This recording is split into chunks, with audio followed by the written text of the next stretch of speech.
waktu kita terbatas, maka kita berusaha, umur kita terbatas, maka kita berusaha mencari ilmu dari ustadz yang atau guru yang benar-benar menurut kita bisa kita pertanggungjawabkan ya, di hadapan Allah Subhanahu wa taala.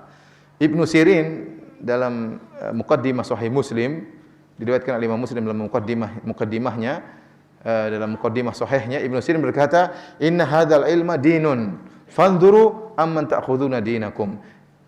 Ilmu itu adalah agama, maka lihatlah dari mana kalian mengambil agama kalian. Artinya tidak sembarang kita menuntut ilmu.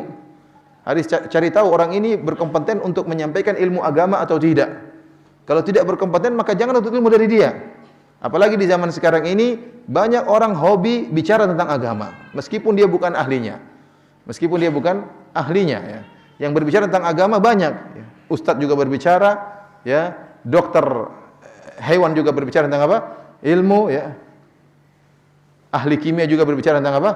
Ilmu ya. Tukang proyek-proyek juga apa? Kontraktor juga bicara tentang apa? Ilmu agama. Jadi orang banyak suka nimbrung tentang bicara agama ya.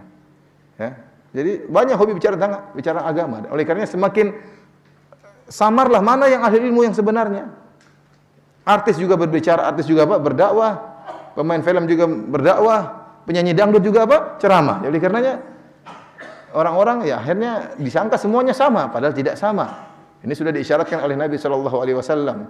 Innallaha, kata Nabi sallallahu alaihi wasallam, innallaha la yantazi'u hadzal ilm intiza'an, walakin biqabdil ulama. Sungguhnya Allah tidak mengangkat ilmu ini dengan tiba-tiba, tapi dengan mewafatkan para ulama. Hatta idza la yubqi aliman ittakhadhan nasu ru'usan juhala.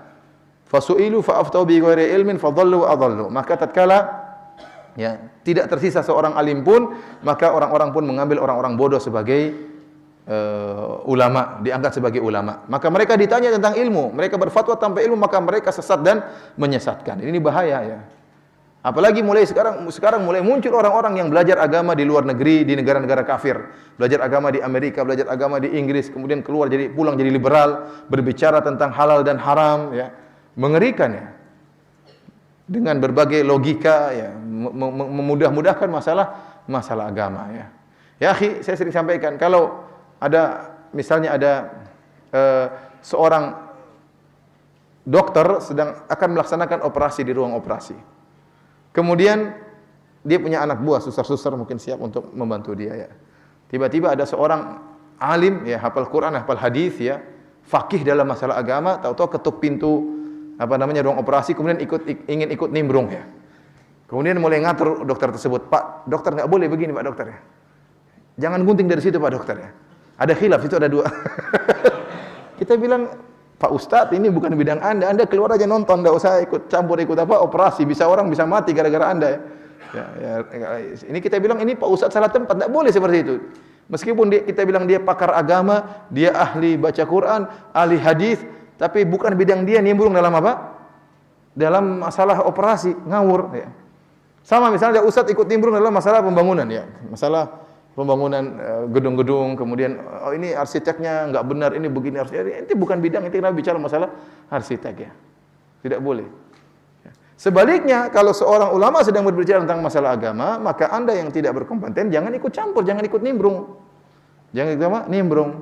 Ya, sekarang banyak orang yang nimbrung ikut bicara tentang masalah agama, ya. Baik yang ahli maupun tidak ahli. Maka seorang hendaknya selektif tatkala memilih guru, harus mencari guru yang jelas, yang bisa dipertanggungjawabkan di hadapan Allah. Oleh karenanya, kata Imam Syafi'i rahimahullahu taala, beliau berkata, "Raditu Malikan, saya ridho Imam Malik sebagai hujjah di sisi saya di hadapan Allah Subhanahu wa taala," ya.